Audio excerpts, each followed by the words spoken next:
him to my agenda. Yeah, but his agenda is to weaken this country, to remake it, and that's what he's been awarded for. And how can he now protect us from a ruthless enemy? And I don't believe I've ever heard him say before that ruthless enemy directly threatens the American people and our allies. Do you recall him ever talking about the Taliban in that way? What was he talking about? Al-Qaeda? Well, Al-Qaeda and the Taliban, they're brothers and sisters. What? I know. He's out there. He said that the Taliban has a future in the rebuilding of Afghanistan. All right. So anyway, how can he now add troops? How can he ramp up military activity after getting the Peace Prize, which, of course, Alfred Nobel was a dynamite maker. That's what's hilarious about it. He invented dynamite, and he's got to be and Nobel, if you read his original intent for the Peace Prize, it was to go to people who actually pursued the elimination of standing armies. Nobel was a kook. Everybody thinks he's rolling over in his grave. Nobel, this could actually bring him back to life, folks. We'll be back. Stay with us. Don't go. My friends, look at the bright side here. The Nobel Committee today just suicide bombed itself. They destroyed themselves far more than we ever could with this award, and it gets hilarious. A top Democrat National Committee official reacted furiously today to a statement from Republican Party Chairman Michael Steele, mocking and describing as unfortunate Obama's Nobel Peace Prize.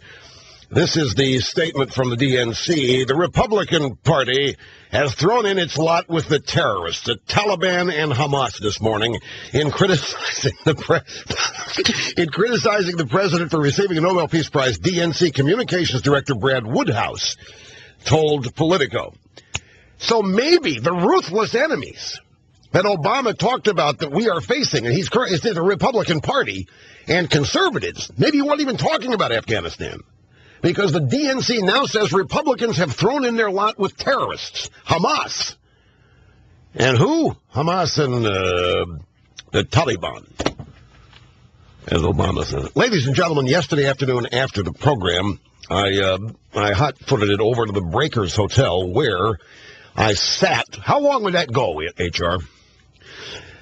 Yeah, a little over an hour interview with Jamie Gangel of the Today Show, NBC. She's the wife of the noted author Daniel Silva, and she's been asking us to do this interview for a year, over a year, and I'd said way back when, yeah, I'll do it, but I'm not going to commit to it anytime soon. But kept asking, and I thought, look, I got to do this because I said I would do it. So, went over there, sat down for a little over an hour, and yes, certainly I did the obligatory, the entire formula was on display.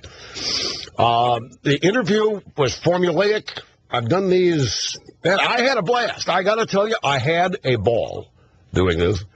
At one point, HR had to leave the room because he was laughing so loud. And then the obligatory walk. It wasn't on a beach, certainly. I didn't go that far. They have a beautiful sidewalk there at the Breakers that is abuts the beach. And I did the walk. And the question she asked me twice. She asked me once inside in the sit-down portion of the interview, and then during the obligatory walk, she asked me if I was invited to go to the White House by President Obama, would I go? And she said, what would you say? I'd say hello. And yeah, I'm not get it all away. It's going to run in two parts, Monday and Tuesday. Now, she told me that the Monday part's going to run a 7:30 half hour. It's going to be the entire half hour. Now, an entire half hour on the Today Show is about 14 minutes because they got to come out and they go Al Joker and weather, and then they got to do the whatever news headlines there are, and then they got to talk to whatever fashion person is on that day with the latest fashions on Madison Avenue, wherever they are. And then they get to this. And then the second part is Tuesday. And It's just a shame they can't use the whole thing. I mean, it was. Oh, you are going to love this. Well, then they teased it this morning. And here's their tease. This is how they promote it. My audience, for ratings, I will admit it. Let me shock the world. Right here on NBC, I am doing my radio show for ratings. I want the largest audience I can get because that's how I can charge the highest advertising rates, which means, what else do I want? Money. Are you the leader of the Republican Party? I am not the leader of the Republican Party. Don't want to be the leader of the Republican Party. It's silly for them to keep talking about how I'm the leader of anything. It's just creating more curiosity about me. 21 years more popular than ever. Lord, thank you for my enemies. Well, he certainly says what he thinks. Right, but it is unusual for him to sit down and do an interview like that, because generally he leaves all this talking for his own airways. I've got words for everybody. I don't have to reserve them exclusively for this microphone. My words fit any microphone. Now, this business of doing it for ratings, I mean, 60 Minutes asked me this way back in 1990. And, of course, my whole answer, I'll put the whole answer here in context for you. She said, they asked me what my priorities were, how do I use my power. I said, I don't think about my power. I'm sure I have it, but I don't think about it. I'm not trying to wield any power. So, you're doing it for ratings, as though it was an accusation, as though there's something immoral about succeeding in this business. I mean, I said to her, yes, let me shock the world. Let me admit it. Let me get rid of the secret. I'm doing this for ratings. I'm doing this for money, too. I went on and on. I said, if I don't succeed in producing a profit every year, then I will have to fire my employees, and they'll go on welfare and have to depend on Obama for health care, and I simply wouldn't tolerate that. So I continue to work very hard so I can pay the people who work with me. I said, you think NBC's concerned about the stock price? Are you having me on this show so your ratings go up on the Today Show? Or are you just doing this because you're just doing it? Do you want the NBC stock price to go up? Do you want advertising rates of the Today Show to go up? Do you want to stay employed? I'm not being critical. I'm not being critical of Jamie Gangel, because I had a great time. Don't misunderstand here. But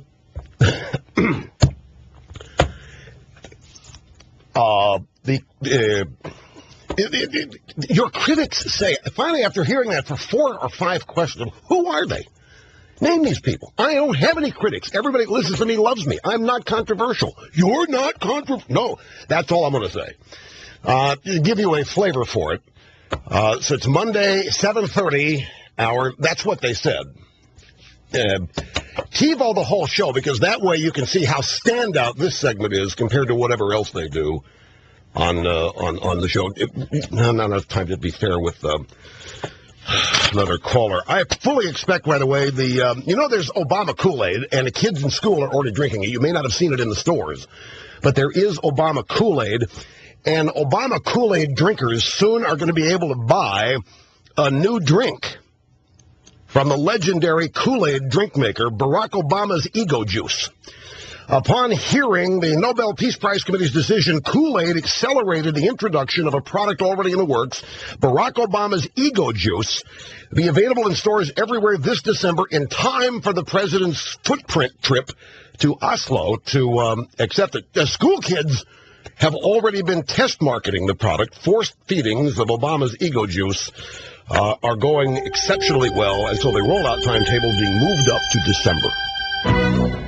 Folks, the Nobel Peace Prize, we owe them. Our president has become a laughingstock. They are telling jokes about Barack Obama even in state-controlled media. ABC is assembling what they think are the funniest jokes that they're finding anywhere, from blogs to state-controlled media sources and so forth. And it's hilarious. Everybody in the world is laughing, except the Norwegians. Everybody's laughing at our president. I'm a former nominee for the Nobel Peace Prize. I was nominated last year, the year that Gore got the Peace Prize, official nominee. I'm especially qualified to comment on this. I mean, I'm much closer to having won a Nobel Peace Prize than any of you people are, because I've actually been nominated. So I think this is, and by the way, when I was nominated, there wasn't any laughter.